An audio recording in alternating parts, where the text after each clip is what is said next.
Okay, I think we are live.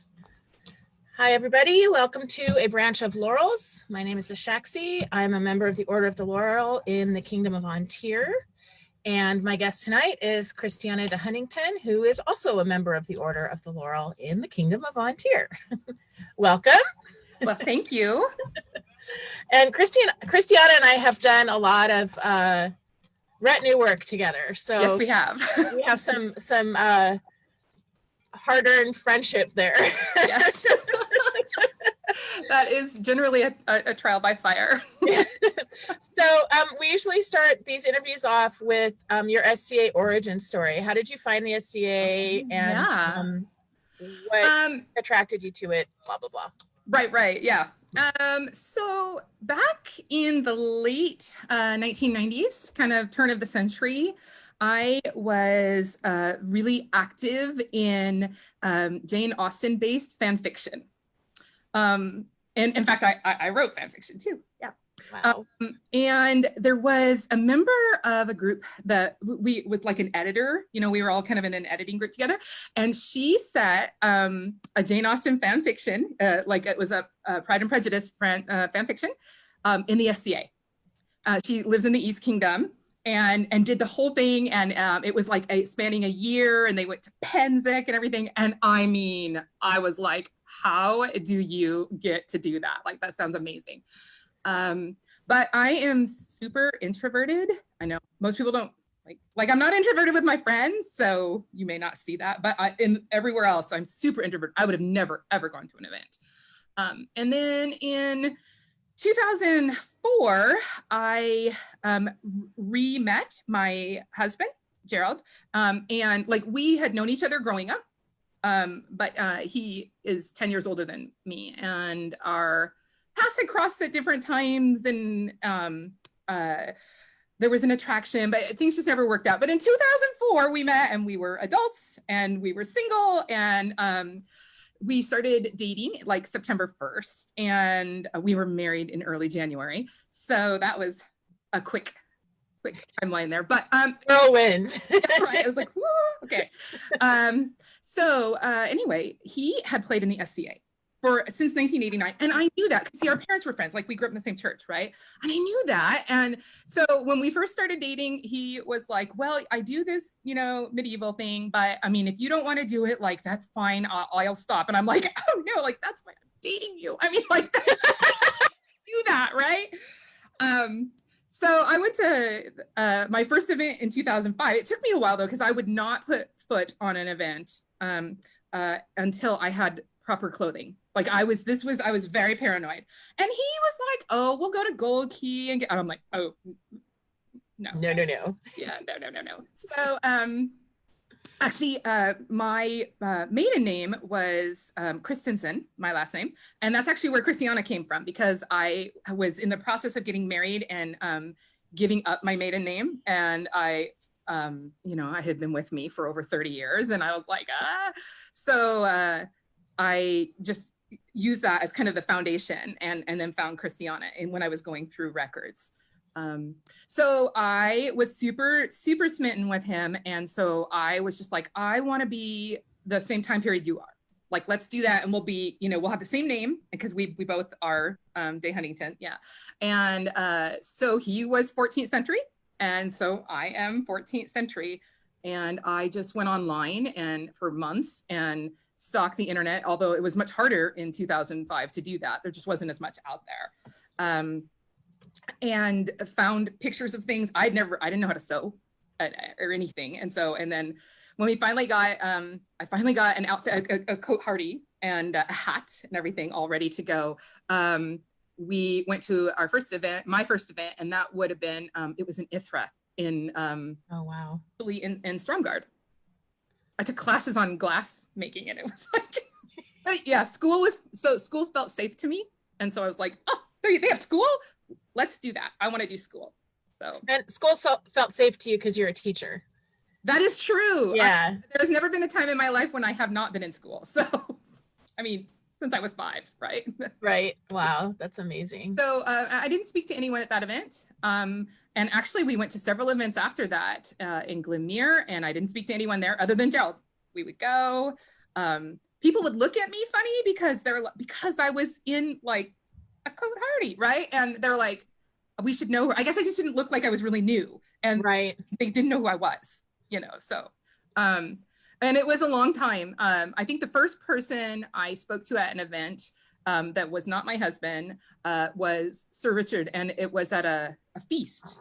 And I dropped something, and he came over, and he was so wonderful and gracious, and he was just, and a very sweet man. Yeah. So that's how I found the SCA. Wow, I can't believe nobody talked to you. That must have been like, how do you stay? Oh, but that was I didn't want people to talk to me. I was like, no, like, and that comes up. We talk a lot in the SCA about being welcoming and bringing in new people and everything. And there's this whole, like, you need to get out of your group and go talk to people. And for me, I'm like, oh gosh, I would have never come back. Like I like to sit back and observe until I feel like I understand the system well enough to not make mistakes. Like I studied like how we address people. And I studied like all the sumptuary laws that discuss like, cornets and everything. I was so afraid of getting something wrong. I needed that time to learn that. Comfortable. It's really interesting. Last night we talked to John the Bear Killer, who's the president of the SCA, and they found out what the SCA was and just started doing it. Like no rules, no idea what it was. They just went out and kind of made their own game. And I'm more like you. I'm like, what are the rules? What are the laws? I mean, I read Kingdom Law before I really did events because I need to know if I'm going to get in trouble for something. Yeah, really. And, I was super lucky because I had Gerald and, and at that point he had been in the SCA like 16 years already. So he had, a lot, but, his perspective is very different than mine too. So, and his experience was a lot with fighting and going to wars and that type of thing. And he had a lot of clothing that had all been made for him by women who were very willing to sell for him. So he was very fortunate. Have you gotten rid of all of that clothing? Have you gotten rid of all that clothing? Yeah, we don't own any of that now. That's funny. So you just kind of hit the ground running and started sewing, taught yourself everything. Well, yeah. So when I first, started attending, I thought I am going to do calligraphy because that was something I had done modernly. I'd taken calligraphy classes as a child and as an adult, and I thought this is my game. And so I went out and I actually took some classes in scribal related things. I actually took several at different ITHRAs, and I got the whole kit. I got tons of stuff. I thought this was going to be my gig. And then I realized that I needed clothes. And I wanted clothing that was authentic. Like when I saw that on people and I started looking at things online, like that's what I wanted. I didn't want the kind of more fairy tale, it looks pretty. I was like, okay. And I realized there's only one way I'm going to get that. And that was to make it myself. And so again, I was trying to just read everything that was available on the internet, and there wasn't a lot. So much has changed in 15 years. I mean, it's just really amazing what's available today. But so yeah, I bought a sewing machine. And the very first gown I made was like a linen blend, and that was it. That was the only time I have ever used a not fully like period fabrics, because I didn't, I learned right away that using the right, fabrics makes such a difference. Makes a big difference, yeah. It really, really does. But the first things I made then were on my own, like because my mom's a textile artist, and so she helped me make my like first dress. But then I was like, okay, I'm doing it myself, and so I made like tunic dresses for the kids, and that was kind of their clothing. It was nice because it's small size doesn't take a lot. And I just used like the patterns from the Known World Handbook, you know, Yeah. like that whole kind of piece. So That's what this is. This is a Right. tunic. I mean, it works. So yeah, that was, and then everything just grew out of that. Just okay, now I want that item, and I want to learn that thing, and I would see things, and okay, how can I learn that? And did you find a mentor? Did you started to meet people? So it was pretty like headwear was really for me important. I love headwear just in general, and I'm sad that we kind of exist in a time modernly where it's not very common, you know, Right. people don't all the time wear headwear. So I had initially started with like a hat, and then I realized as I was reading, I couldn't document that fully. And I actually wrote to people too that were like making them and selling them, and they were like, yeah, we just like them. So SCA cool. right, yeah. I was like, Yeah. oh, dang it. So I started really looking into veils. I'm like, okay, so veils are gonna be the thing. And I saw a Gofford veil. It was kind of fretworked one, an image somewhere. And I was like, oh, wow, okay. That's a thing, right? Like that's a level up in headwear. And looking at that image, you made the jump to that's a veil. Like you knew right away what it was. Oh yeah, yeah. Well, I looked at a lot of images. Okay, because that's kind of incredible to me, because I grew up with those rubbings with those veils. Yeah. And it took seeing you doing them and showing those pictures, and I was like, oh my God. You know, I think it comes from just looking at lots and lots and lots of them, you know, and then you start to see patterns and consistencies and like how things are expressed. I don't know. And it's experimenting. Yeah. That's amazing. So I was like, okay, I want to learn how to make that. I don't know what I'm doing.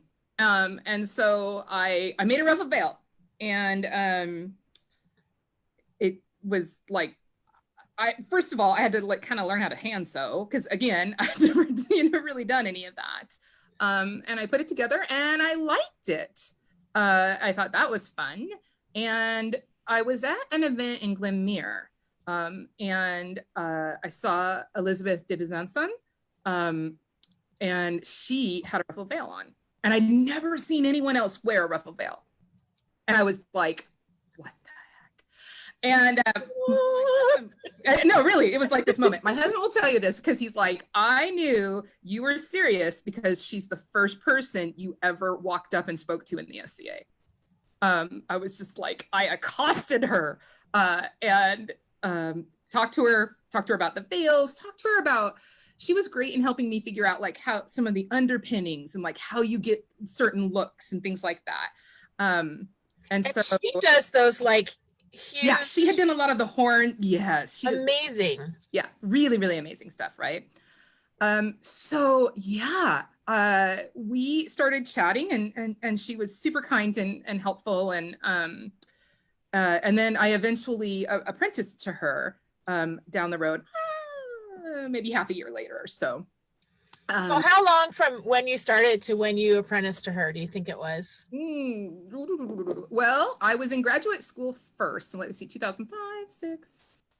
I could look that up, but I'm not sure. Several years. Because right after we got married, I decided to get my master's degree. And so I only could do small amounts of the SCA at that point in time. So let me, and that would have been 6, 7. I was living here. So maybe 2008 or 2009. Okay. So 5 years, 6 years. Yeah. But a lot of that, like I said, was due to the fact that I was just so busy. And I had young kids. Yeah. Which is a challenge. I've never not had kids in the SCA. So that's the only reality I know. It's going to be very interesting for you when you don't have kids in the SCA. I know. It's like kind of the reverse of most people, but yeah, to have that freedom to just be the two of us, and yeah. So you were apprenticed to her. Mm-hmm. How long do you think before you were offered?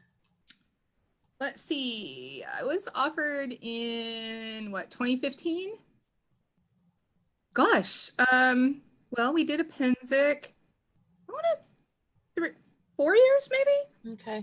Yeah, I'm guessing there. I could look. I should have looked those dates up before I came to meet with you. Oh no, that's okay. You didn't know. And I didn't do enough homework.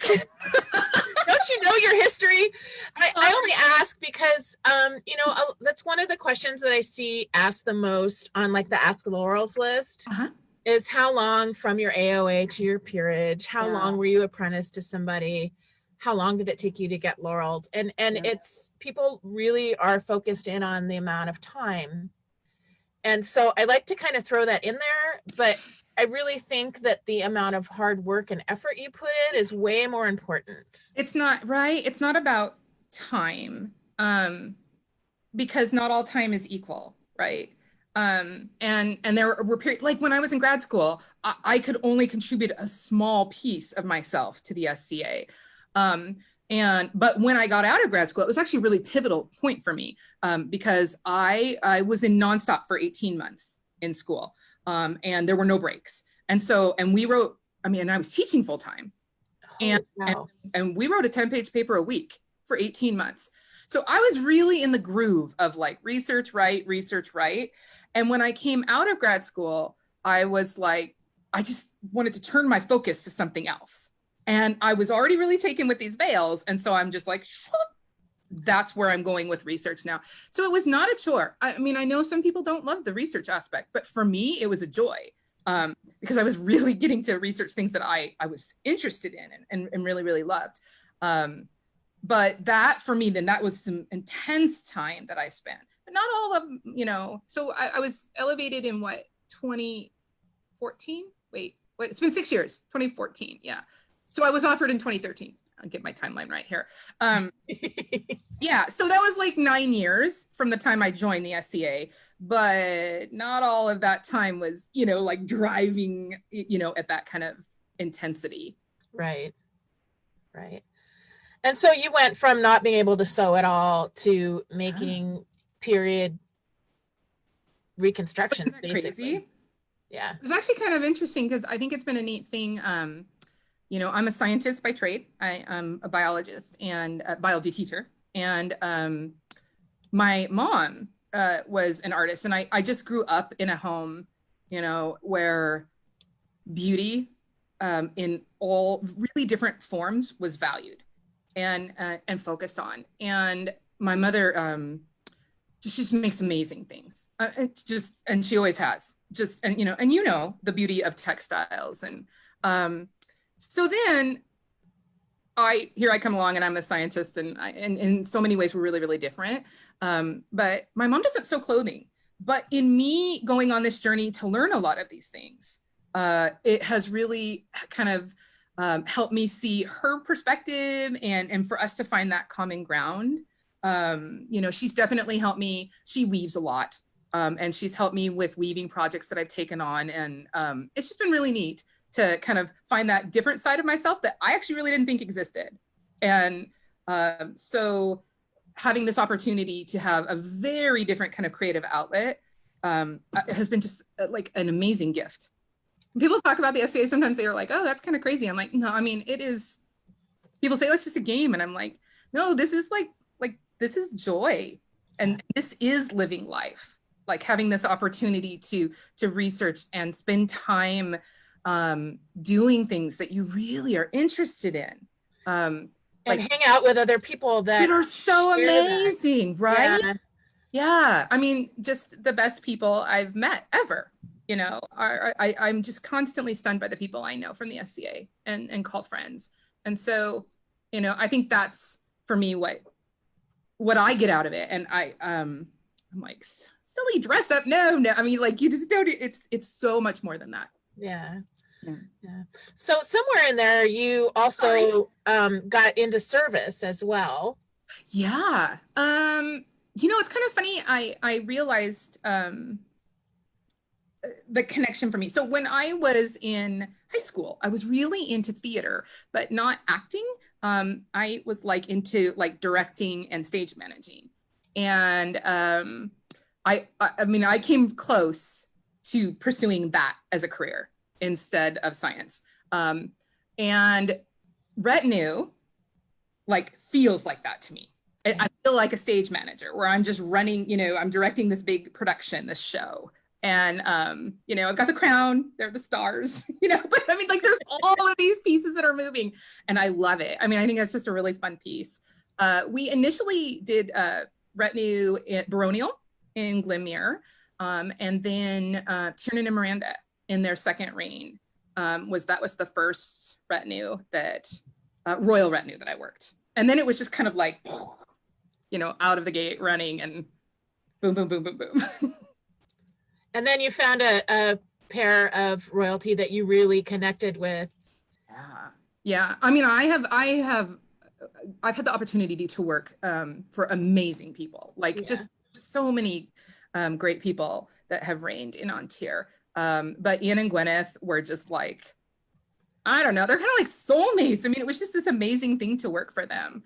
And, you know, at the end of the day, they were the ones that elevated me. And I think more than anything, like that meant the world to me. I wasn't just elevated to a laurel, but like that came, I mean, like we wrote the ceremony together. Ian pulled in like texts from medieval texts on, I mean, it was just phenomenal. And you know, that instead of a buffet, obviously laurels, not that, we had read in a ceremony where somebody was knighted with a kiss. And so Gwyneth kissed me as that was part of, you know, that final. Aww. So it was just really meaningful and, you know, kind of a fairy tale, so to speak, in that sense. Yeah. But yes, I have worked with them. They can't reign without me now, I say, like, I'm like, okay, are we fighting this time? Like, do I need to get ready? How much of my life am I rearranging this year? Yeah, exactly, right? Exactly. But it's such a joy to do. So I love retinue. And I don't know, I guess it's just, it either is your thing or it's not your thing. But, and I've done a lot of different jobs on retinue. And that's kind of fun too, to not always necessarily run everything, although I love that piece. But to also just step back and just take on one role and really just try and do it well. what's your favorite role, do you think? Or does everything have different positives and negatives? Probably court coordinator. Yeah. Again, so I love to organize things. And that's definitely true in my students would tell you that's so true in my classroom. Like things go in a certain order, in a certain way. And we, you know, and court coordinator really appeals to that kind of aspect. And Ula trained me. I was super, super lucky. Early on, I worked for Kalja and Ula, and the two of those people were so influential. And they really had this process of not just kind of just throwing you in, but really there was training. Like we went through pieces on that. And Ula was so great as a court coordinator, and the system that she had, you know, I mean, she had spreadsheets and everything was color coded, and it was just this miracle, right? And so I was super, super lucky to be trained by the two of them. And I was just thinking, I was with, the first time I went to Penzic was with Thorne and Dagmere. I actually traveled out to Penzic. It was really neat. I traveled out to Penzic with my Laurel. We drove. Wow. Cross-country trip.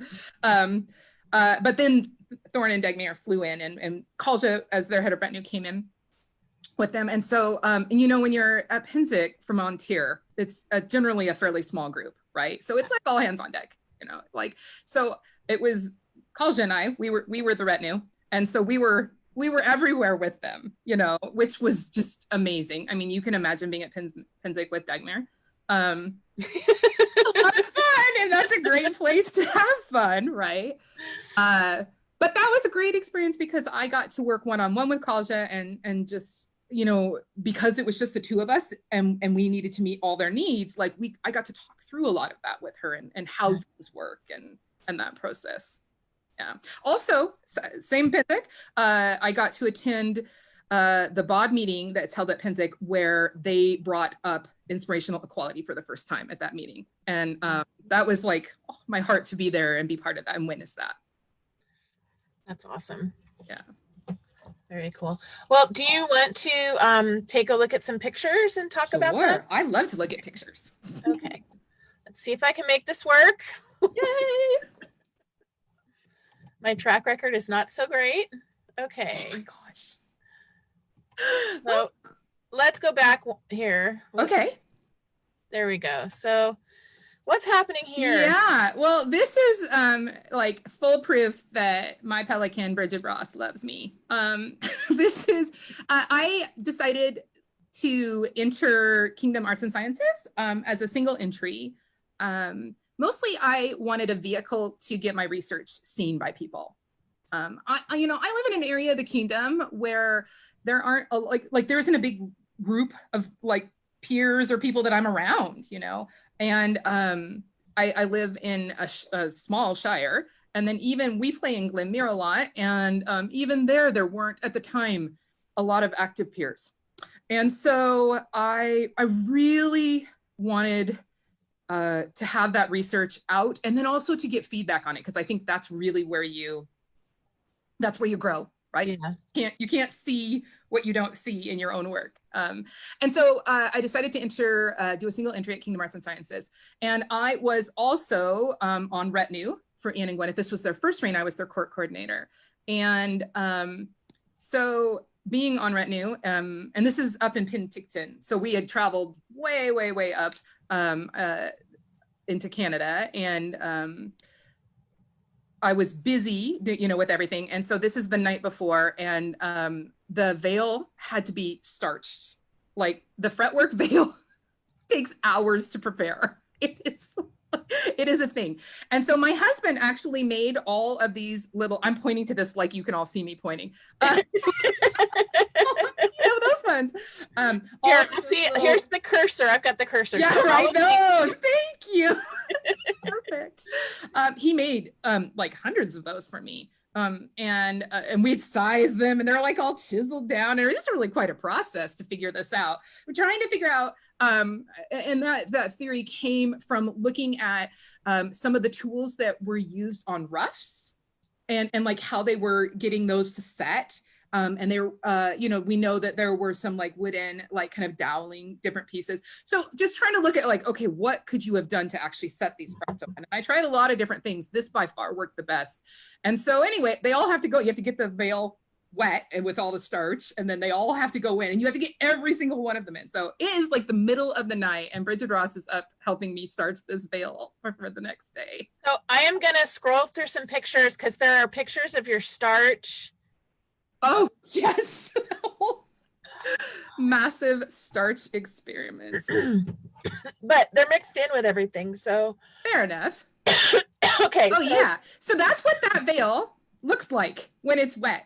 It doesn't look it doesn't look like much, right? It's just kind of a soggy.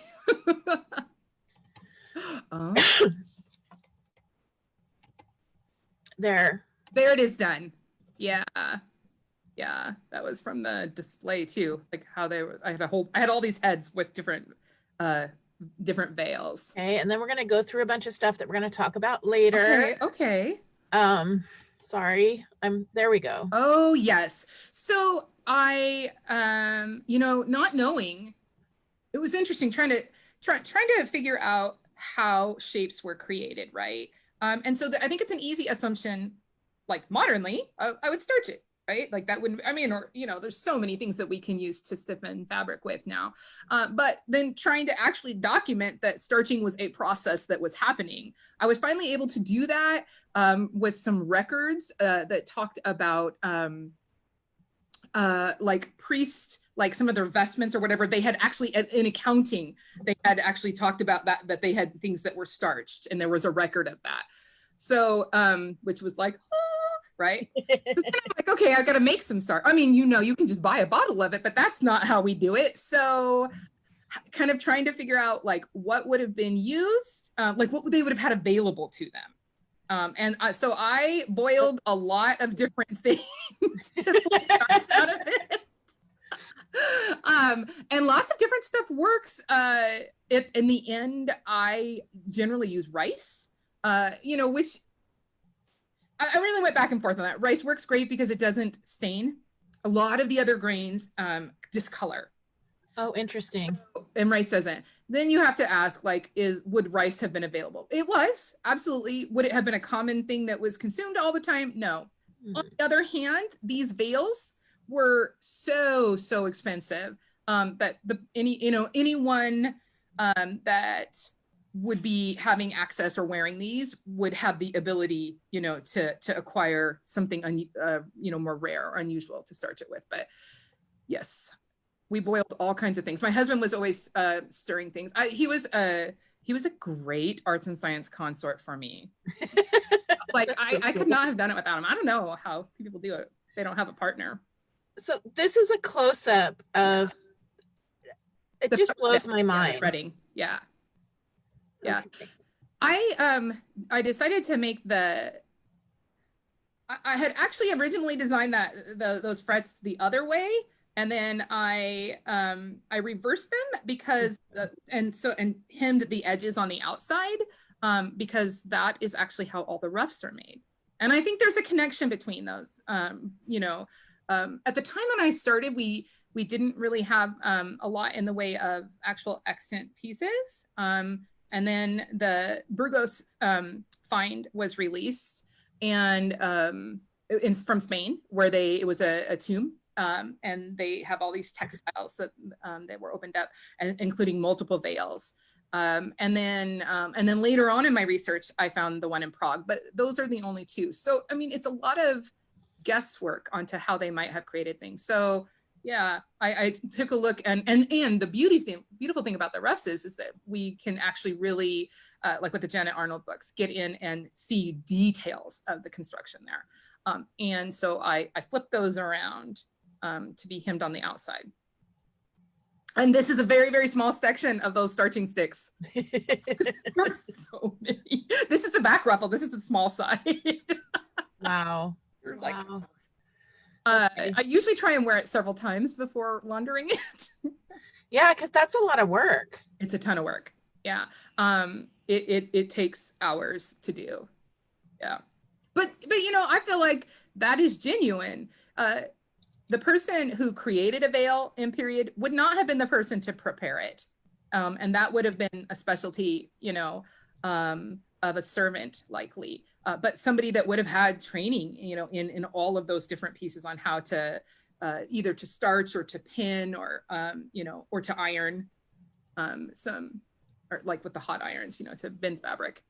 So do you want to just go through these out of order, or do you want me to Sure, try whatever works for you. What's easiest for you, Ashaxi? Well, it doesn't matter. It's really like what's happening in this picture? This was my laurelling. I know, right? What's happening? Look at my hubby. He's a cutie. And I would just like you to know that my, if you take a look at my ruffle there, here I am at my elevation, and my ruffle would not lay flat. Ugh. I was like, it's just so much life, right? I mean, like, oh my gosh. Yeah, it's all kind of kinky there, but no, this is one of my favorite pictures. Talon took a lot of pictures. I was really, really lucky that he photographed my elevation, and he took some gorgeous, gorgeous photos. And this one is a special one for me. Okay. And then same thing. Also my elevation. Yeah, look at that. I got to be dubbed. That was like a big deal. We talked about that for a long time. You should recognize this gown. I do. Yeah, these are all from my elevation. There I am with Elizabeth. Yeah. So this is me in my very first ruffled veil. And this was, I don't think I was her apprentice yet here. This was one of the first times I got to know her. And I was, like I said, I was so excited. Well, look at the glow on both of your faces. I know, I'm like, it's just so cute. It's deal like to me. I was really person. Yes. Yeah. It was amazing to find somebody else that was interested in this thing I was interested in. Oh, so cute. Fantastic. Okay. And that's my apprenticing ceremony. Is there a date on it? There's not. Oh my goodness. But this is awesome. Oh, yes. So I have a lot of these brass images. I not shockingly, right? I collect images of ruffled veils, and these are just kind of amazing. And one of the bits and pieces that kind of I would say for me, part of my evolution in my understanding of this type of headwear is, if you notice, you see all of her beautiful ruffles that come up around here, right? But then right at that edge, right up there, you see this little itty bitty piece right in here. Yeah. They're on a lot of effigies. And sometimes they're metal. Sometimes they're clearly like maybe a woven fillet with like metal pieces sewn onto them, maybe, or jewels, possibly. But some of them are definitely ruffled. And this is where I came with the idea. And on certain ones, you can see not just here, but you can actually see it as it comes down here as well. And that was when I said, I think they're caps. I think interesting. Yeah, that, and I just looked at so many of them. I said, I think that some of these are caps that have an extra ruffle on them. And so that was the next thing I made, was the ruffled cap after that. And then you can create like these layers, and create different looks with that. And the more research I've done, the more images I've been able to find, I've found more and more evidence of that. Here is, okay, so this is from a class I did. Yeah, see, there I am. I have a cap and a veil on. Okay. Yeah. So that's the veil, is the picture that we were just looking at that had the little dots on it. There we go. So after I had made, I don't know, 4 or 5 different styles of ruffle veil, because that was kind of my, like, I'm going to make all of them. I want to find, because there are so many differences, I want to find all the different veil styles that are out there. I recognized, and then I had made one for Gwyneth to wear while she was reigning, and I made a couple others. But I realized that a lot of people were interested in them. But I mean, honestly, I can say that I spent 75 to 100 hours on, creating a lot of these. And most people are just not willing to invest that kind of time into it, right? Yeah. But I love seeing people in headwear. I think it really changes the game when I'm at an event and you see people and then they have the headwear that's right. It's just, I mean, like, look at your headwear right now, Ed. It's magnificent. It's next level, and you feel more transformed. You do. I mean, totally, right? It really makes a difference. So I thought, okay, how can I take kind of this couture item and make the like department store version of it? So I sat down and looked at like the process that I was going through, all the different things. And I thought, okay, what can I do? Because I was really trying to make them like as authentically as I figured they were probably would have been made, right? And so I thought, okay, what could I do to modernize this and have the same end product, but work through it a lot quicker? So I came up with a whole bunch of ideas and I put them all into play and I timed myself. And it took me 14 hours to produce this veil. And so I called it the 14-hour veil. And I wrote it up and I started teaching classes on that. And so it because then I was like, 14 hours, that's not a very big commitment. I mean, for a hand item, Yeah, that's totally doable. Right.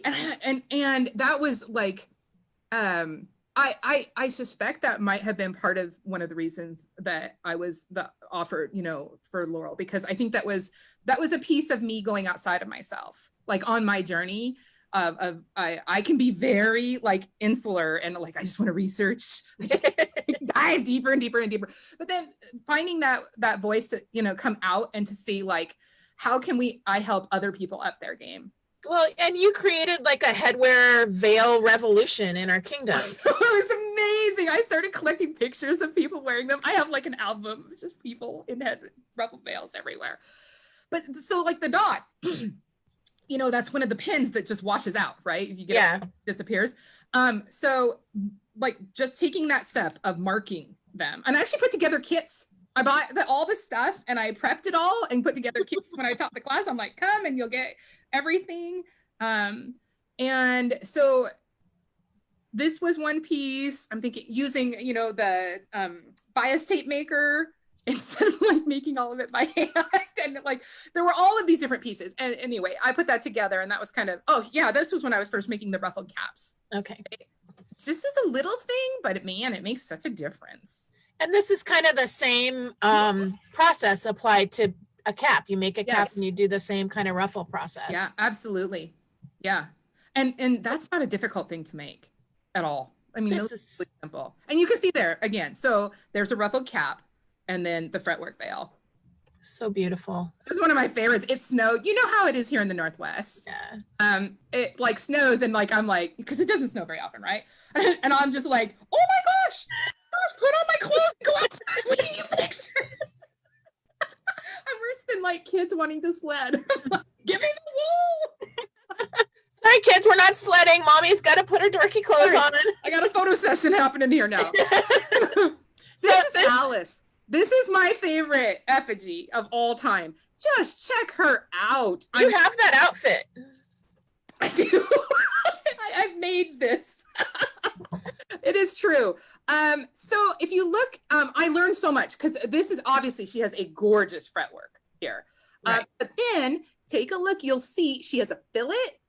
And if you see, there's a second ruffle that comes all the way down, and look, it has to be because it's fitted to her skin.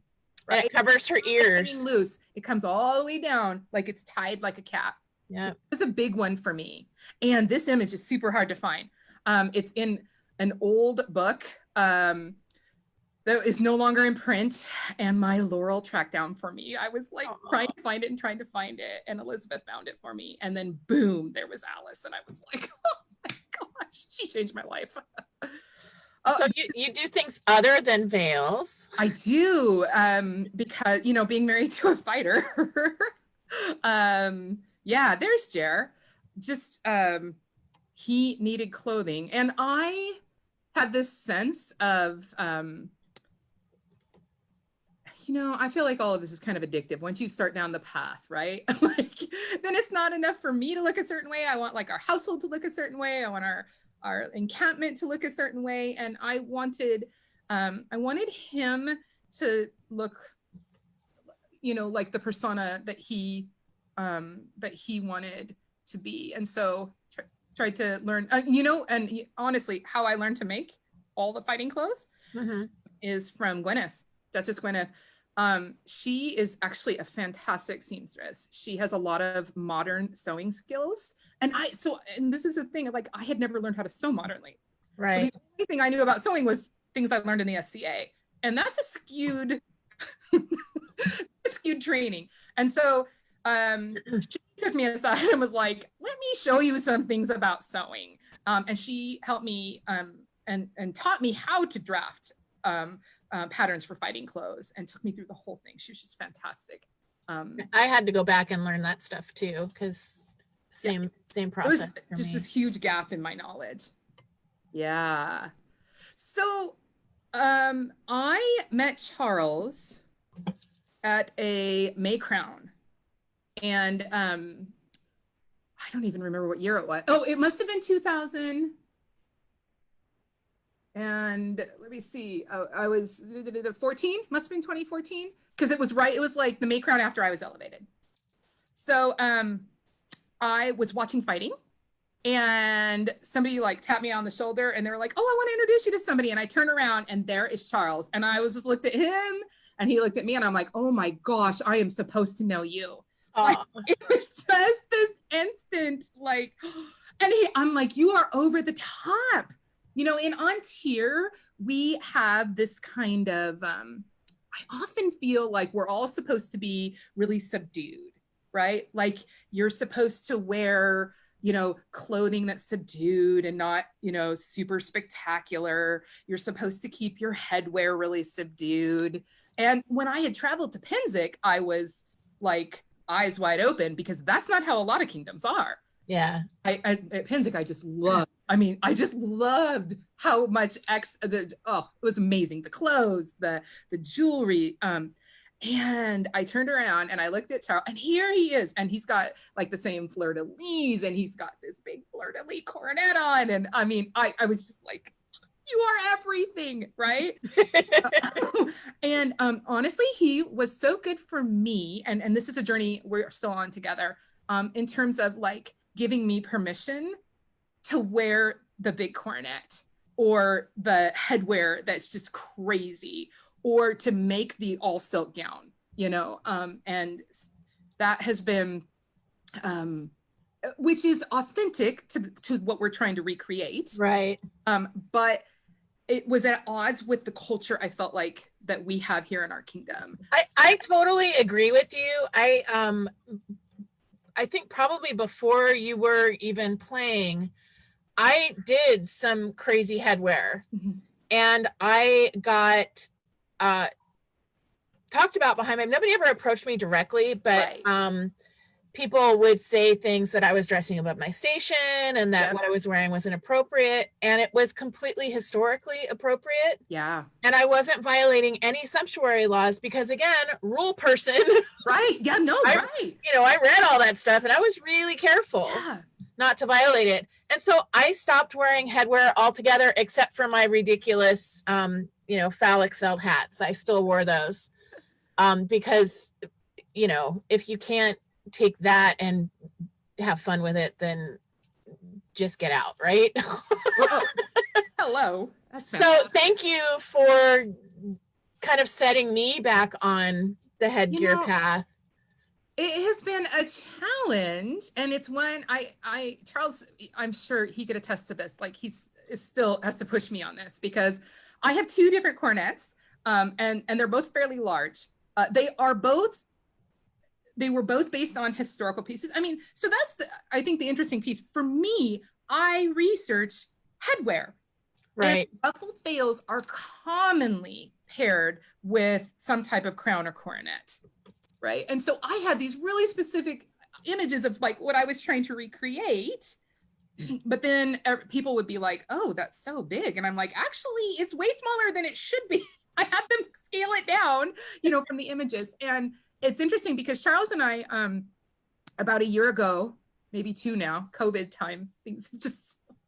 It was 50 years ago. I know, like I can't even keep track anymore.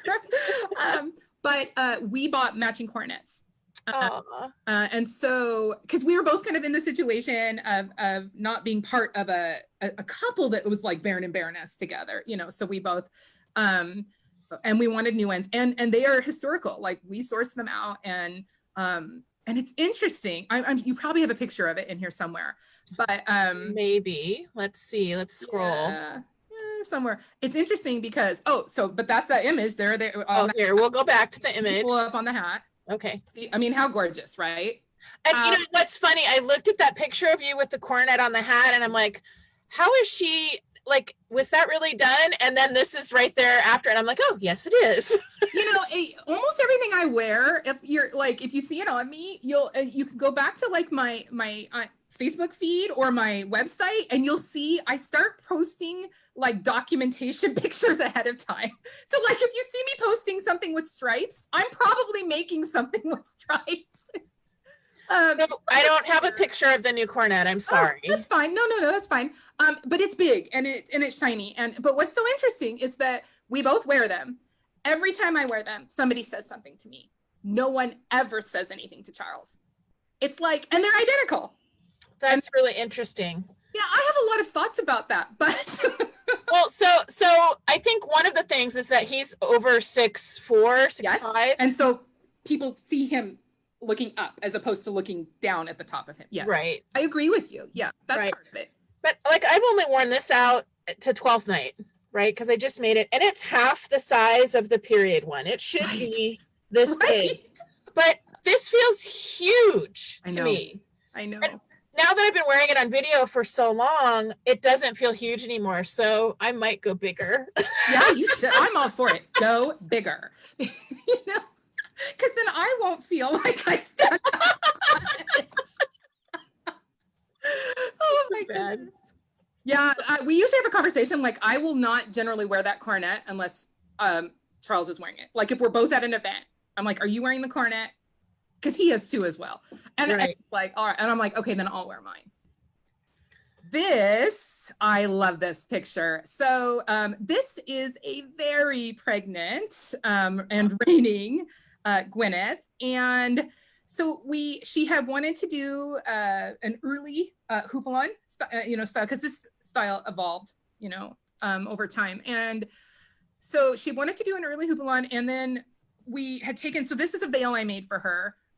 And we, instead of kind of stacking it the normal way, we spread it out, and in order to try and create somewhat of like that horned look, which is, it varies. I mean, they are from small, like little round, and they, of course they go out really large as well. Right. But then we got all this on her, and the crown wouldn't, like, we couldn't figure out how to make the crown. So ultimately, And that crown is heavy. oh gosh, they are. I mean, like, they weigh a ton.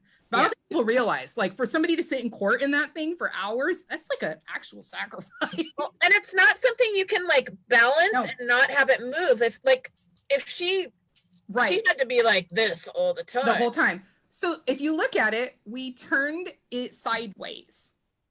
She's wearing the crown sideways so that it would like wedge down on I can actually see that now that you say it. It's like long.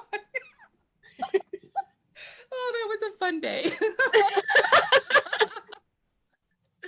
Because you know how it is before court, and you're trying to get, everyone ready. It's like, we're going to make this work. And when you say stacking veils, you've actually got it like folded in half and then on so her. This veil that she has a ruffled cap on as well. Okay. And then you'll see on the veil that's up above that, it's actually a long veil that I made. And typically it's cut in length that the normal way she wears it is a trifold. So it just comes over 3 times. That's a very common, we see lots of images of tri-folded veils. But this time, then, in order to have it be a little bit longer and a little bit, and to go out on the horns, we just did a double fold there. Okay. Yeah. But it makes sense. You could wear it as a shawl too. And I have lots and lots of images, especially out of Prague, where women would take that and unwrap it, and then they would just, like start it on one shoulder and bring it up and around. And it would be all down here as well. Wow. That's really cool. This was Penzik, obviously. Amazing, amazing trip. Yeah. And so this is a silk fillet that you wove yourself. Yeah, I had to learn a lot about silk and weaving in period because it's not a twisted silk. In period, they used a flat or reeled silk. And so I was able to finally find some at an event, actually. I was able to, which was neat, to be able to get one from a merchant. And then I set this up in my studio there we go. Oh, that's my studio. You recognize the beer. And actually I pulled this out because this is an actual extant piece that exists that's been examined, and so you can actually look at that and so read up on like the process of how they made it, and then wove this. I really wanted to fill it, and I was like, well, there's no one else that's gonna make one for me, so I guess I'm gonna learn how to weave these. So somebody's asking, how do you store a veil, like either of these veils in between wearing, so that you don't end up having to do all this restart it every time? Yeah. So this is kind of, I mean, to be honest, I keep them in like plastic tubs, which is not period at all. But then I think people that own these wouldn't have been traveling out to camping events and things with them. So right. No. So I typically roll them, like, especially, again, I'm pointing to the screen, you can see me. The fretwork veil, though, the big one there, like I would leave that flat and roll around the veiling. And if they're not too hard to store. I always, when Gwyneth was reigning, and you know how it is when I mean, you're on the fly all the time. Everything is just go, go, go, go, go, go, go. Right. So when Gwyneth was reigning, I would always be like in charge of the veils because I would know that then they got put away correctly. Right. And so you'd have to put them storm so they don't get crushed, right? Yes, that's why I have like different tubs, you know, so that I just keep them in like plastic tubs or whatever, but I have different ones so that they can go. And I also have, you know, I have those like wire drawers. I think you might have some. I have them behind me here. Yeah, like from IKEA or whatever, all those. Yes. Okay. I have in my studio, I have like lots of those, and I have some for like I have a drawer of sleeves, a couple different drawers of veils and things as well there. So I try and just give them a lot of space. But you know what? Every veil I've made, I still wear. This is the one I'm wearing right now is the second veil I made. It was the first dance competition I entered. It was at Glenmere. That is sewing. It's probably Gwyneth's. I've put pearls on a few of them, but only for people that were royalty. But only after I could document that there were pearls in the Prague find. Yeah, I love that picture of Gwyneth right there. This was for Janae's elevation. Yeah, when she became a pelican. I love that she was gonna step up in 14th century. And so she loves purple. It was a lot of fun to make this one for her. And so this is the detail. That process there. Yes. So this is a chain stitch. How are you doing this? Which I love. It's my favorite embroidery stitch. And I put that out on the edge because so it's interesting. I will say I cannot document purple. I can document red, but not purple. But Janae was being elevated in purple, and that was, you know, I wanted to make something that was what she wanted and fit with what she was doing. Right. But definitely it's interesting. You know how there's all those rules in the SCA, like people never, or they never did it this way, or they always did this, or things like that, right? So one of the things I heard all the time was, you know, all veils are white. That was, you know, they didn't do color veils. And yet there are only 2 extant ruffled veils in the world, one in Spain, one in Prague. And both of those finds have color in them. Interesting. One has gold, actual gold, like woven in, right? And then one has multiple colors, but in Spain, including like a fully, the entire ruffle is red. Wow. Like on there. So I just think that's interesting.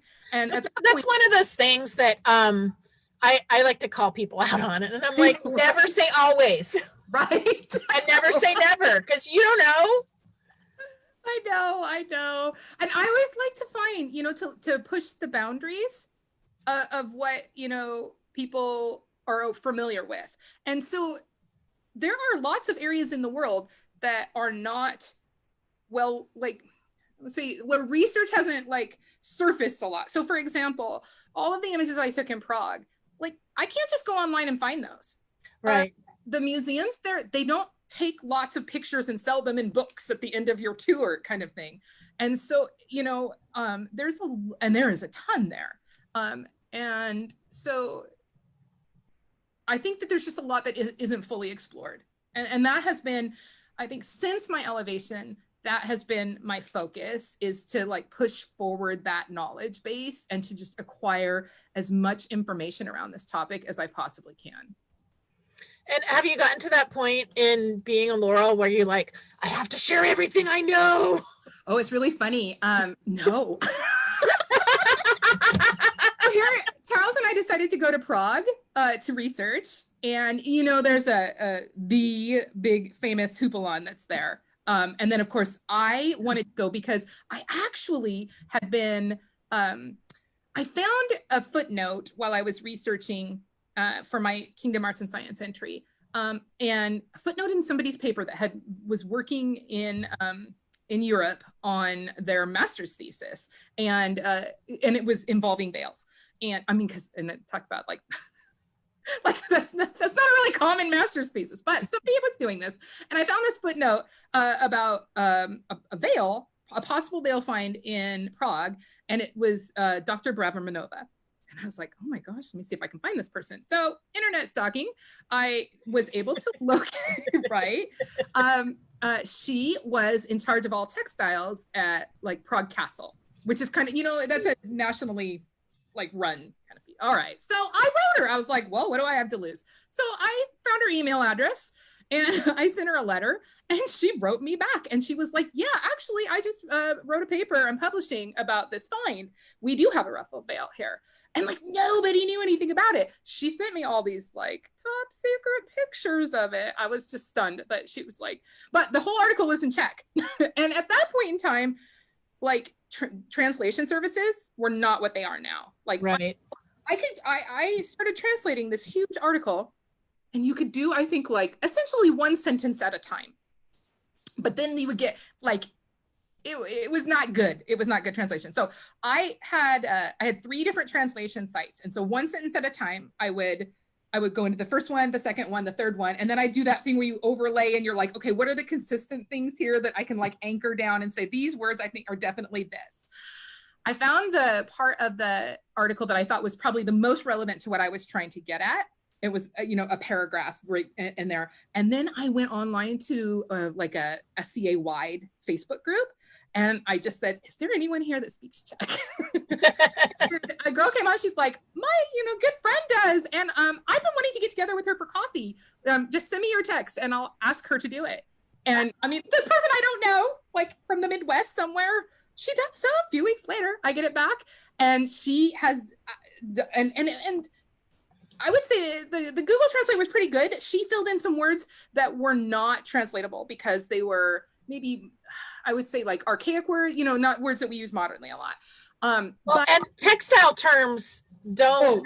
Yeah, like everything that was veil would often comes out as like tablecloth, handkerchief, like all these different things. But her translation was like the Rosetta Stone for me, because she identified a few key terms that I wasn't sure what they meant.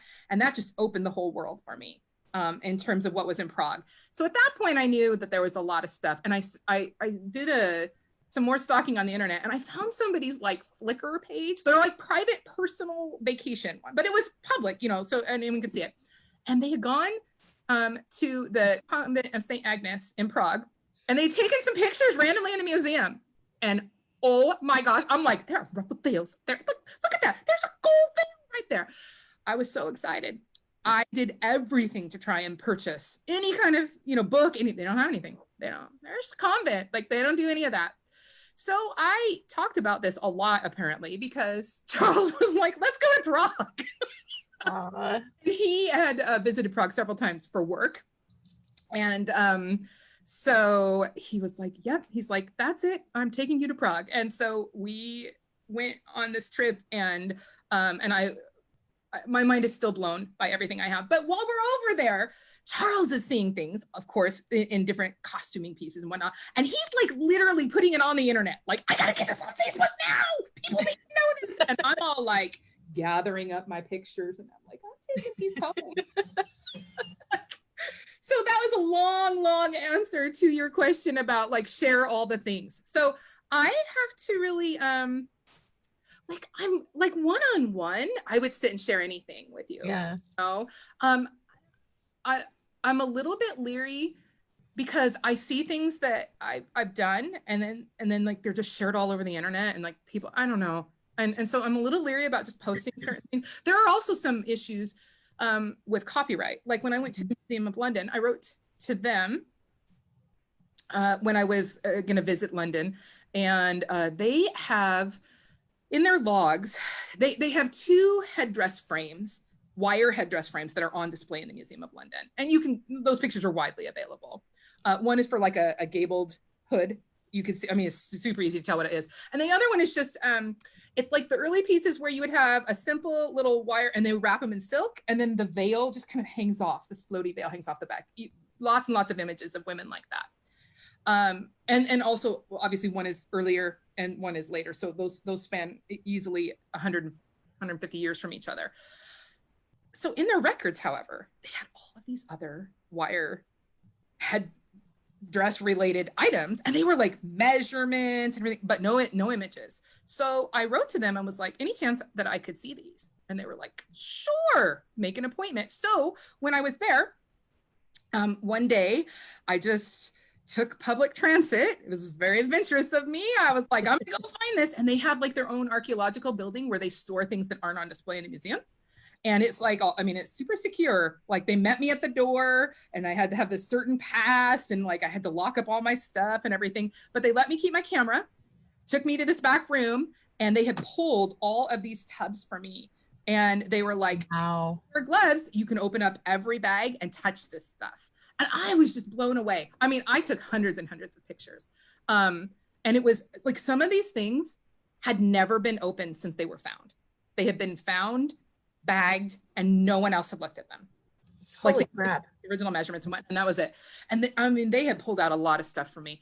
And it was this kind of like, you know, there's those moments in your life where you're like, I'm going to remember this forever. You know, you get married, your children are born, those kinds of things. But Right. this was one of those moments for me because I'm sitting here in this room and they just left. Like they were like, fine, they trusted me. And everywhere around me are books that you can't get, are boxes of things. I mean, it's just, I'm like, just like going crazy. I would have been like, I was like, I can't believe I'm here.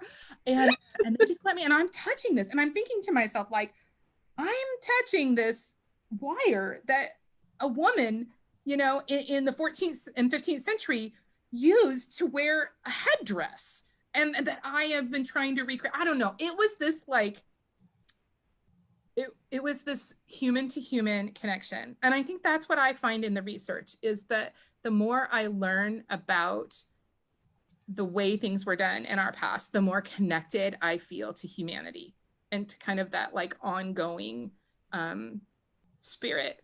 I know that sounds crazy, but that day in London, I was just like, that's amazing. It was amazing. It was amazing to be able to do that and photograph those.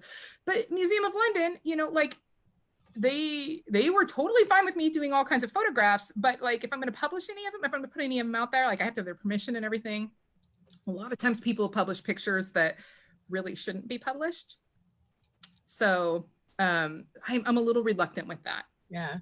I just give you a really long answer to a short question. Well, no, I think it's an interesting phenomenon because I've been a Laurel for 16 years now. In fact, last month was 16 years. Wow. And I think I spent like the first 6 or 7 feeling kind of like an imposter and like I wasn't really good enough and my knowledge wasn't worthy of being shared. And then you get people demanding like, I need all of your research and I want to do Scythian and I want to do blah, blah, blah. And you had this paper that you did, because I did a paper before I was elevated and I want a copy of it right now. And I'm like, no. You know, a lot of the research to me feels kind of like it's personal, kind of like my baby, right? And you know, if you and I are close, and or just, you know, if we're friends, if it's natural, I'm gonna share with you, and I'm gonna, you know, right. I want to do that. But there is this sense of like, this is personal. I'm not just handing it all over to you. I don't even know you, and you know. Right. And this particular person was so entitled that I just shut down. Yeah. You know, and yeah. What I had told them was, look, I don't have it anymore. It was on an old hard drive. The person, I had written it with Atthias, he couldn't find it either. And we have it now. We found it. And neither of us want it out there because it's crap information. And I also included that. I said, you know, I'm happy to, you tell me what you're interested in. I'll point you to the right books. Right. I'll point you to the right research. But this paper that you're thinking about is not, it's no good. It's not going to give you good information anymore. Right. You know, 20 years ago, it was cutting edge. Now it's not. And so this year, at the beginning of the year, I started getting people interested in Scythian stuff again. And I was like, you know what? I'm doing a lot of work writing the same thing over and over again. And so I just took a week and I just went, bleh. and I totally used pictures out of books that are out of print, that are probably, it's absolutely a copyright violation. but they're not available anywhere. Right. Exactly. Yeah. So yeah, if they're not, and it's an educational purpose. So I think, at least as a teacher, that's what I tell myself. yeah, and I'm really clear, you know, this is not a scholarly paper. This is Right. not for profit. This is for Right. people to do Scythian stuff in the SCA. Mhm. You know, and it's a really informal paper, but it has all of my knowledge and it has all of the books and everything. So I can go, oh, here's this Google Doc link. Go to town, you know, ask me any questions. But that way people have to do a little bit of work. Yeah, no, I mean, to be sure. Yeah, I don't know. No, I've been contacted when there have been people that have created ruffled veils for like entry in like arts and science competitions, right? And then like they'll put a picture of me up as documentation. Like I've been contacted about that. They're like, no, I'm not documentation. Like, there's lots of good stuff out there, but it's not me. Yeah. And I think that it's part of our duty as Laurels to teach, right? 100%. Yeah. Part of the reason why we were both elevated is because we were doing groundbreaking research in our areas. And so it is important for us to share that, but it's also important for people to respect that we've put decades of work into researching these things, and we can't just give you everything.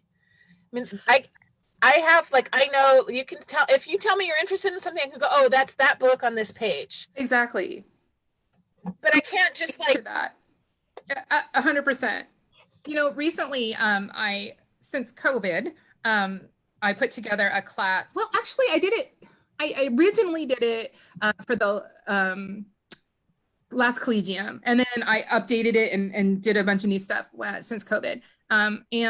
That class is all on my research, and it was a very hard decision for me, because I know that the moment you put a class out there, like, people can take, you know, your slides and your images, and I cited all of the sources on, you know, like I made sure every image, you know, had all that information. But I love, that's probably my favorite class. The class everyone always wants is, how do I make a ruffled veil?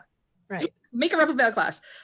But I just spent an hour just talking about image after image, like, and here's where I took this picture, or, you know, where this came from, and this is what we can discern from this, and how it compares to this over here. And I mean, because that's your passion. That's my happy place. Yeah. It's amazing to be able to talk about that kind of stuff. So how, you've been a Laurel for 6 years? 6.5 years, yeah. How has your view of the Laurels changed since from before you got elevated? Because I know when you were elevated, we were at a time where we were still, the council, I'm talking about the council now, we were still pretty unorganized. There wasn't a central place to find websites or Facebook groups to join, or and your frustration with that was part of what made me go, all right, I'm doing it. And months and months and months to like get on the groups, and then you just stepped in and like shaped that right up. Like, that has been a huge change, and so beneficial for young Laurels coming in. Wow. Okay. That's a big question. You know, I think before you are elevated to a peerage, there are aspects that are just so mysterious. Like, you just can't, you know, figure out. And I always wanted to be a Laurel. Like, I made no bones about that. I remember seeing when you interviewed Kiva, she said that, and I was like, yes, I was exactly the same way. And then people would try and say, you're not supposed to say, I'm like, that's crap. Yeah, I was very not shy about it as well. I'm like, this is because I felt like this is something that I'm going to earn, right? Like, they're not just going to magically make me a Laurel. Like, I'm doing a lot of hard work, and that is that elevation, that title is the sign of that. And I said, you know, when I went to grad school, I didn't just show up there and be like, oh, I'm just here for fun. And then at the end, they just randomly gave me a certificate, you know, right. Like, I am going to earn a master's degree, and I worked really hard towards that end. And I really approached peerage in that same way with Laurel. So I always was kind of wanting to understand. And that's, again, me. I want to be a rule follower. I want to do the things you need me to do. I'm going to be totally compliant. Just tell me what you want. And there is a lot of kind of mystery around it. And I think, that's, now I look back and it all makes sense to me. I'm like, oh yeah, right. And so, but I think it takes a while, after you're in a peerage, and then you're like, oh, and I don't know. I wonder sometimes if there are ways that we can demystify that. And I've seen a lot of the groups, when people are chatting about that, but I don't, in some ways there is still an element of, until you're there, it doesn't make a lot of sense, Yeah. But we are definitely a lot more organized now. And that has been a wonderful thing. I think being able to make use of online resources is huge. And I know that there have been many concerns over the years with security and equity, and but I still think that the benefit, outweighs any of those drawbacks. And then now we're completely reliant on it, with COVID. I think also, and I've noticed that the main people, at least in my region, for those of you that don't know, Ontario is split up into 7 different regions where we have regional Laurel meetings. People go through kind of a system of discussion until they get to the point where they're ready to go to Kingdom, and then we take them to Kingdom and they get discussed at Kingdom, and then the Crown decides to elevate or not.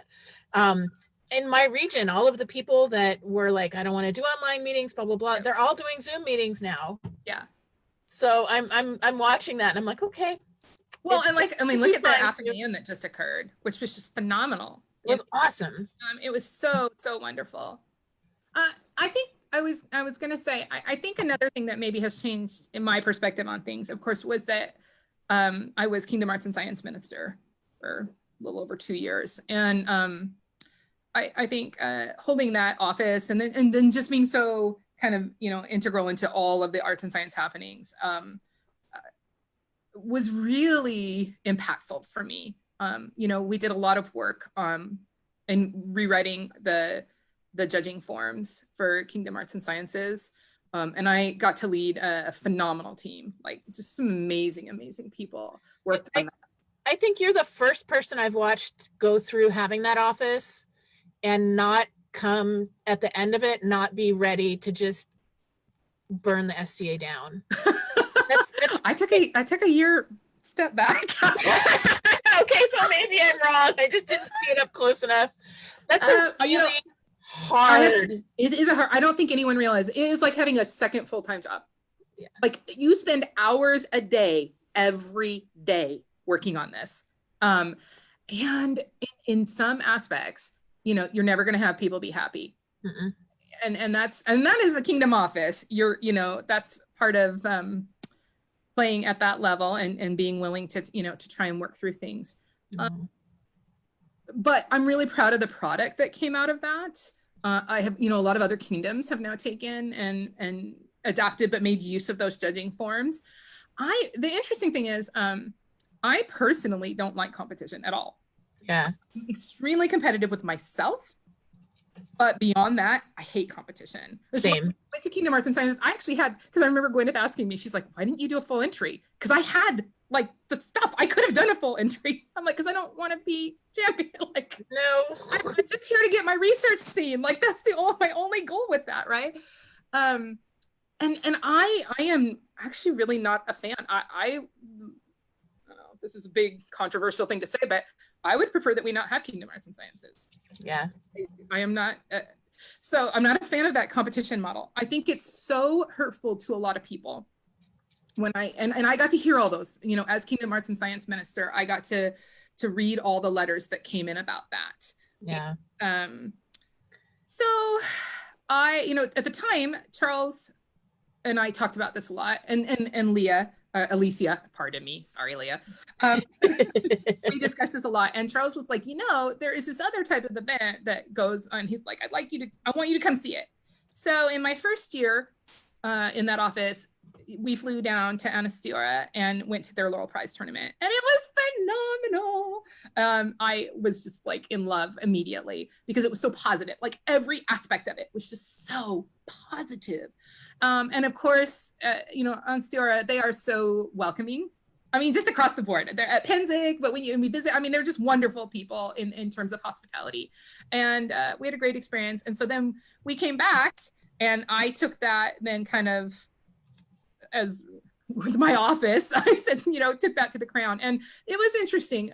There was definite pushback because there was an interest between, and not just the Crown, but the Seneschal and everything as well, like that whole piece of not creating another kingdom event, because Collegium had been created not that long before, and there was some real concern, and I think valid concern, about overextending what we can do as a kingdom.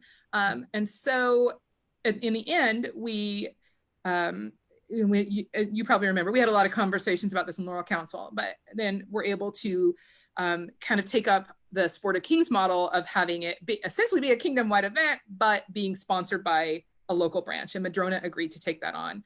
And they've just done a phenomenal job. I of all the things I can say that occurred during my time in that office, I'm really, really pleased that that was able to happen, because I think that model is so healthy in how we nurture each other. And it's exciting. I mean, you see the laurels, I mean, you know this, right? We get done, and then everybody's so excited. They're like, I can't wait, I've got to go do these things. And I mean, it's generating of that positive energy for everyone involved. Yeah. And so I just really love it. And if it were my choice, it's obviously not, but if it were my choice, I would say I would be like all for the Athenaeum model. And I love Collegium, because obviously I love teaching as well. But I'm just not a competition person. Now, some people love it, but every year we have a really hard time getting enough entrants. Like, that's a conversation we have every single year. And we've tried a lot of revisions around that. Is it the way we're judging? Is it, the scoring? Is it we're asking them to do too much or not enough? And every year we have a really hard time getting a lot of people. Yeah. Now I've gotten all political on you. No, it's, I have had a lot of people that I really love sit in that office, and also like be on opposite sides of this thing. And it is one of the most contentious. No. People are so passionate and invested in how Kingdom ANS is run and how it goes down. And I have a lot of respect for that, because they're passionate, because they have sunk their heart and soul into it. And I don't have an opinion. No, right. I'm not choosing a side. I actually have stopped going to the event, because As have I. It's so contentious every time that it doesn't leave me with that positive feeling anymore. I think for me, as the Kingdom Minister of Arts and Sciences, one of my frustrations, and you have no way of knowing this when you take on the job. I was asked to apply, and there was so much positive that came out of that experience. I mean, I learned a ton, but the vast majority of what you do in that office is all about that competition, that or in Kingdom Bardic, right? Yeah. And of course they moved during my time in office is when Kingdom Bardic was changed, and moved and all of that. And so I felt frustrated that so much of my time was devoted to something that brought a lot of angst and anxiety and hard, and that I then couldn't take that time and put it into things that I felt like actually nurtured the arts. Yeah. And it was just a frustration that I had, and I know that there are people that love the competition. Yeah.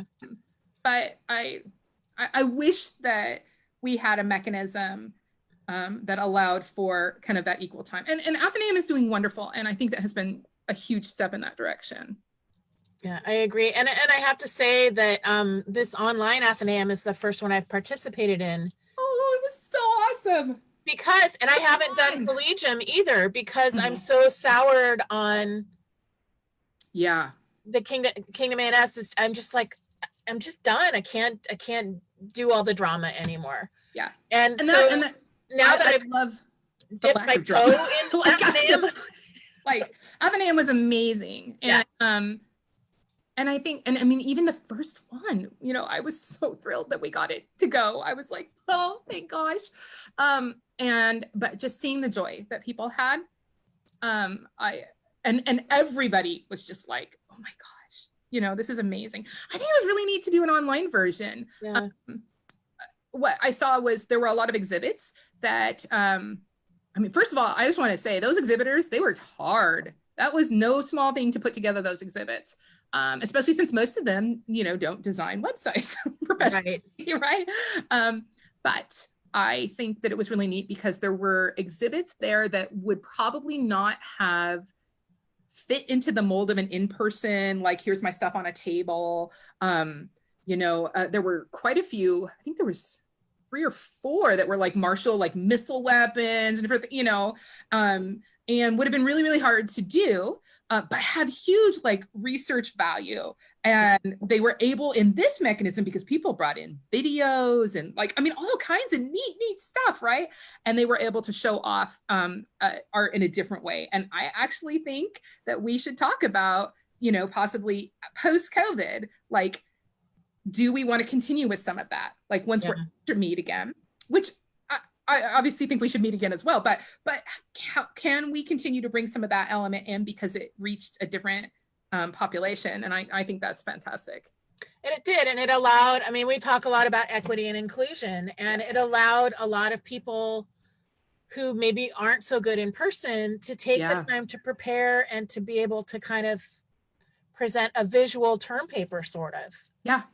100%. And I have not heard any negative feedback about it. One of my apprentices did a presentation, and it was an incredible experience for her. So, and I think in terms of inclusivity, you know, also a lot of people could attend that couldn't attend an event, you know, because I mean, you could come when it was live and happening, but you could come, you know, anytime for the week before, the week after, or whatever. Those exhibits are all there, and you can go, you can comment, you interact with the artisan. And so I just think, you know, and people, so I ran the Swan, the chat rooms. I was really like the old fashioned telephone operators, right? So I let somebody in from the weight room, and then I'd be like, what room were you going to? And then I would send them off to their room, and it was just, but at one point in time, it was so neat because we had people from the US that were there, and then we had people from Canada, and we had people from like Avical in there in the main room. And then here comes Nita in from China. And then we had somebody that came in from Austria. And I'm just like, I'm here in this chat room and art things are being discussed, and we had people from all over the world. And it was just this amazing, I don't know. I had this moment of like, that wouldn't have happened. I mean, that's a very positive thing that has come out of this experience with COVID and all of us being at home. Yeah. So that was exciting. What other changes do you see or would you like to see happen as a result of our collective COVID experience? I know, right? Oh, that's a great question. And if like, you don't have the increase on you know, okay, I have one for you. I feel like it's kind of like a test. Do I have the right answer? No. I think we have had several regional Laurel meetings. Pacifica has met via Zoom, and we have had like better attendance because everybody, you know, can generally get there. And we've gotten a ton of work done. And in some ways it's easier because, you know, when we meet in person, we're talking about a thing or whatever, and everyone's like, oh, I kind of know that, you know. But when we're online, I'm like, oh wait, I pop up a picture of somebody's art, or, you know, oh, here's that person, and everyone can see it. So I actually think, I mean, honestly, I think in the future, like some of our meetings should be online like that. They have worked so well. So much better participation from people, because you know how it's difficult to, you know, on the weekends, if we meet peerage meetings, it's difficult because we have events. And then on the week, most people are working during the week. You know, there is no peerage meeting for me to attend that is less than like an hour and 15-minute drive. Yeah. And you know, and then and that's both ways, right? And on a weeknight, that's virtually impossible. So I think this is a great, a really, really good thing. I also think along those lines, one of the things I hear a lot of conversation about from peers and from royalty, you know, having worked on a lot of retinues, is the frustration with the amount of time we spend at events in meetings. Yeah. And my pushback to that is, But if we cancel them, because we've kind of gone to that model, right? If we have like more peerages, then they cut them from an hour to like 45 minutes, and now we don't meet at every time. And it doesn't feel like enough time. It never does. We're so rushed, and I don't feel like we do the service like to those really quality discussions that we should be having. So, you know, I have heard some conversation about like, what if we stop having peerage meetings at Crown events? What if instead we have those online? Yeah. Like, we could put the whole Laurel Council and the Crown in a Zoom meeting. And I think it was Ulf and Kiva that did that during the reign. Yes. Wasn't it for like Crown Council or something? Yeah. Yeah. And it worked fine. Yeah.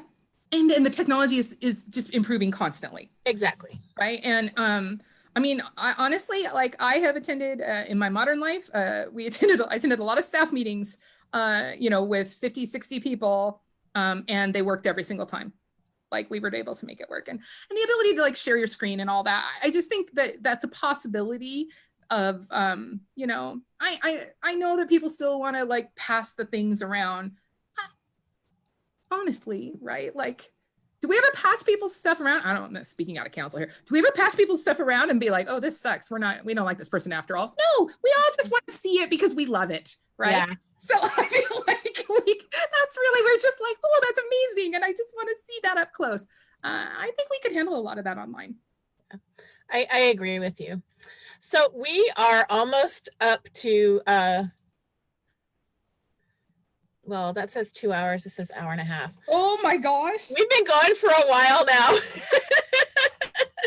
Is there anything that you wanted to talk about that we haven't covered? Oh, I don't think so. I feel like we've talked about a lot of stuff. Some controversial, some.